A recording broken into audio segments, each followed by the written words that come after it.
எல்லோருக்கும் அன்பான வணக்கங்கள். ஞான மையம் யூடியூப் சேனலை சப்ஸ்கிரைப் செய்து உங்களின் மேலான ஆதரவை தாருங்கள். நன்றி. இப்பொழுது ஆல்ஃபா அதிர்வெண் பற்றி பார்ப்போம். ஆமாம், ஆல்ஃபா அதிர்வெண் என்று சொல்கிறார்களே, அப்படியென்றால் என்ன? ஆல்ஃபா நிலை என்பது ஒரு தளர்வான அல்லது நிதானமான விழிப்பு நிலையாகும்.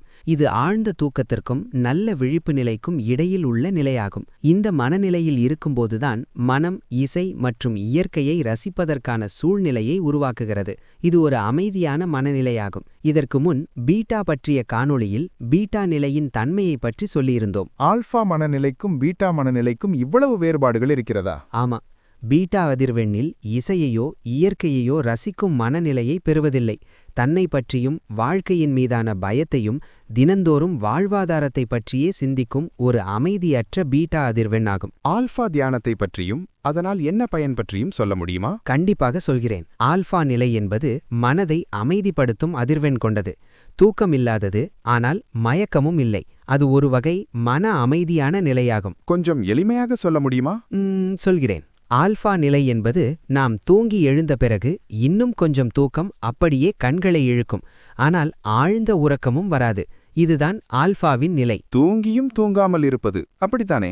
இங்கே காரியவாதியான பீட்டா நிலை உருவாவதில்லை, சரிதானே? இந்த மனநிலை ஒரு பெரிய பிரச்சனையும் சிறிதாகவும் அதை தீர்க்கும் எளிய வழியையும் சொல்லும். ஓ, இது நன்றாக இருக்கிறதே. இந்த நிலையில் கவனச்சிதறல் இருக்காது. புதிய சிந்தனைகள் தோன்றும், நினைவாற்றல் அதிகரிக்கும், நேர்மறை எண்ணங்கள் உருவாகும். சொர்க்கவாசலுக்கு செல்லும் சாவி இங்கேதான் இருக்கிறது. என்ன, சொர்க்கவாசலுக்கு செல்லும் சாவி இங்கே ஆயிருக்கிறது? அதை எப்படி பெறுவது? ஒரு அமைதியான இடத்தில் நன்றாக நேராக அமர்ந்து மனதை உங்களின் வசதிக்கேற்றாற்போல் நிலையான ஒன்றில் கவனத்தை செலுத்த வேண்டும். அப்போது மனதின் உணர்வுபூர்வமான பதற்றங்களை நீக்க வேண்டும். அட, என்ன சொல்றீங்க? எனக்கு இருக்கும் பிரச்சனைகளுக்கும் கவலைகளுக்கும் இது எப்படி சாத்தியமாகும்? சரிதான் நீங்க சொல்றதும். ஆனால் இங்கேதான் சொர்க்கத்தின் சாவி இருக்கே. நீங்கள் கனவு காணுங்கள், கண்டிப்பாக உங்களுக்கு நடக்கும். நீங்கள் வீடு வாங்குவது போல சிந்தியுங்கள், நிச்சயமாக வீடு வாங்குவீர்கள். என்றும் கோடீஸ்வரராகுவேன் என்று சொல்லிக்கொண்டே இருங்கள், நீங்கள் கோடீஸ்வரராகிவிடுவீர்கள் என்று பல பேர் சொல்லுவார்கள். ஆனால் அவை எல்லாம் கட்டாயம் சாத்தியமில்லை. என்ன சொல்றீங்க? இப்பதான் சொர்க்கத்தின் சாவி இருக்கிறது என்று சொன்னீர்கள், பிறகு இப்படியும் சொல்கிறீர்களே. சரிதான். பெரும்பாலும் நாம் நமக்கு தேவையானது கேட்கும்போது பீட்டா மனநிலையில் கேட்கின்றோம். நமக்கு தேவையானவற்றை ஆல்ஃபா மனநிலையில் கேட்கும்போது மேலே சொன்ன ஆசைகளெல்லாம் நிறைவேறும். ஆனால் இங்கேதான் ஒரு ட்விஸ்ட் இருக்கு. என்ன அது? நீங்கள் சொல்வது புரியவில்லையே. நிறைய காணொளியில் பார்த்திருப்பீர்கள்.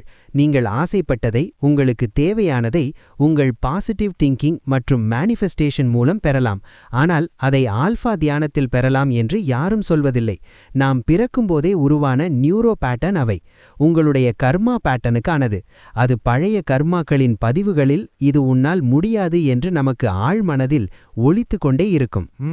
அப்படியென்றால் இதை மாற்ற முடியுமா? இதையெல்லாம் கேட்க அதிசயமாக இருக்கிறது.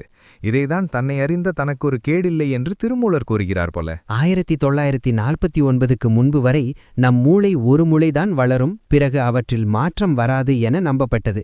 ஆனால் ஹேபியன் கோட்பாடு முற்றிலும் இதற்கு எதிரான கருத்தை வெளியிட்டது.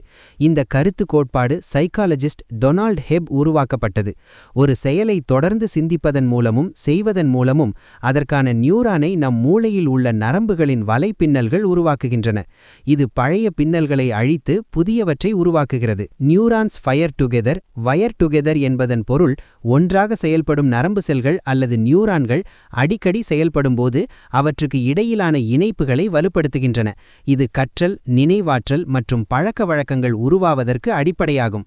சுருக்கமாக, இது மூளைக்கு தகவமைப்பு திறன் இருப்பதையும் நாம் என்ன நினைக்கிறோமோ அல்லது செய்கிறோமோ அதுவே நம் மூளையின் கட்டமைப்பை உருவாக்குகிறது என்பதையும் குறிக்கிறது.